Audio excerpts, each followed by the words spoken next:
The Workshop Professional Precision Adjust is 1 year old. It's the sharpener that broke the internet, but does it still stand up? Tom here at Sharpening Supplies, and today we are looking at the Workshop Professional Precision Adjust. We were lucky enough to get it a few months before its actual release date, so we've been using it for a little over a year now, and I'm going to go over some of the things that I really like about it, some of the limitations that I found, and then at the end of the video I'm going to share with you 5 tips to help you get the most out of your Workshop Professional Precision Adjust. So there are 3 standout areas where I think this sharpener does really well in. That will be ease of use, versatility, and it's in the name, precision. So there are a few really well thought out features that make this sharpener really easy to use. First is just the overall heft of the system. It's a sturdy sharpener, doesn't move about during use. But there are a few little features that I've come to really appreciate. The first would be the spring on the clamp, so you can insert a knife in there and it will hold it in place while you tighten it up. It's a nice little feature that makes it really easy to use. And it's a big improvement over the original Workshop Precision Adjust. We do have a full video that compares these two, so if you want to check that out in a little bit more detail, you can go and watch that. In terms of versatility, I have sharpened so many knives of different sizes, shapes, steel types, and it's done a great job on pretty much all of them. Thanks to the small knife table, you can sharpen really tiny knives, and we've also got a machete that will fit in here, and the abrasives, they'll reach the entire length of it. Not my first choice for machete sharpening, but it's impressive for such a small package. Since the Pro PA uses 5 different grits of diamond abrasives, they'll cut through pretty much anything. So we've sharpened M390, 3V, S30V, S45VN, and Maximet, and it's done a great job on all of those super steels. With precision in the name, this sharpener really does deliver, and I think that is largely thanks to the digital angle indicator. So this will sit right on the sharpening rod, and it will tell you exactly what angle you're sharpening at. The distance a knife edge projects from the end of the clamp will have an impact on the actual angle you're sharpening at, which can make these numbers a little bit inaccurate, but using that digital angle indicator, you can be confident that you're sharpening at exactly the angle you want to sharpen at. A really nice accessory to have included with this sharpener. So no sharpening system is perfect, and there are a few snags that I've run into while using it. Out of my whole knife collection, there was one knife that didn't sit very securely in the clamp. So my Kershaw Iridium, the blade has a bit of a diamond cross section, so there's not really any nice flat area for the clamp to hold on to. Out of all the knives that I've sharpened, that was the only one I had an issue with, so it's done pretty well.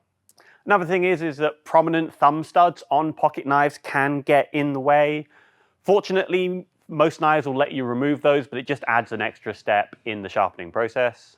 I've seen some folks talk about the lack of high-end grits. You've got a 800 grit diamond stone, a fine ceramic that's about 1000 grit, and a strop.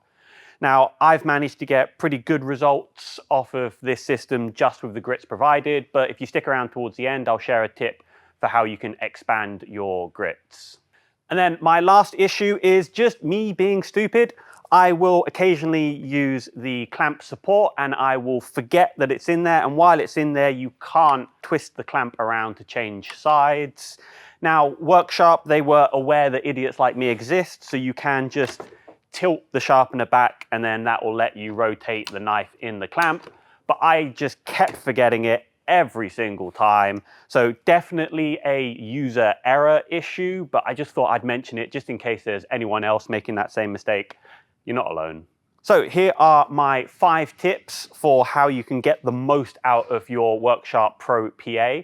Now the first would be that the small knife table is not just for small knives. You can put your regular knives on there and get really low angles with it. So for me, that will be my Scandi grind knives. Those don't work particularly well in the clamp if I want to go super low, but I can set them on the magnetic small knife table and I can get down and sharpen them at the angle that I want to. You can even put straight razors on the small knife table and get them down to a nice low angle.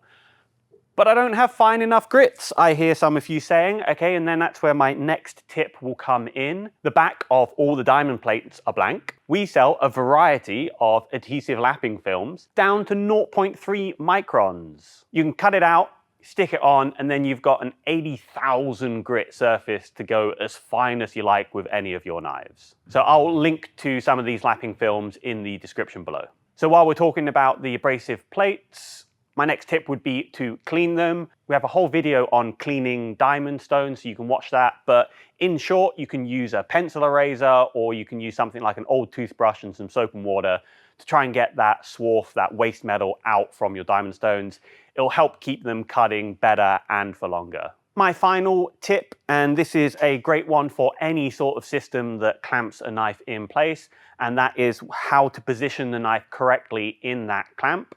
Now, most knives, they have a curve towards the tip, and so you want to start off by putting the knife in the clamp so that the beginning of that curve lines up with the edge of the clamp. Then we're going to color in the bevel, and we're doing that so we can see where we're removing material from the edge. I like to use the strop because it's really gentle on the edge while we're trying to figure out exactly where the knife should be. So I'm going to do a full sweep along the edge of the knife, and ideally, it will have removed material from the whole bevel evenly, but sometimes it messes up towards the tip of the knife. Now, if at the tip, the marker has been removed from the shoulder of the bevel, but it remains along the edge, then the knife needs to be repositioned so that the tip is further away from the clamp. If you've got the opposite problem, if it's removed marker from the very edge near the tip, but marker remains near the shoulder of the bevel, then the tip of the knife needs to move in a little bit closer towards that clamp. Spend a little extra time making sure you've got everything set up correctly, and then that will make sure the rest of your sharpening goes quick and smoothly. If you've been using a Worksharp Pro PA for a while now, I'd love to hear some of your thoughts.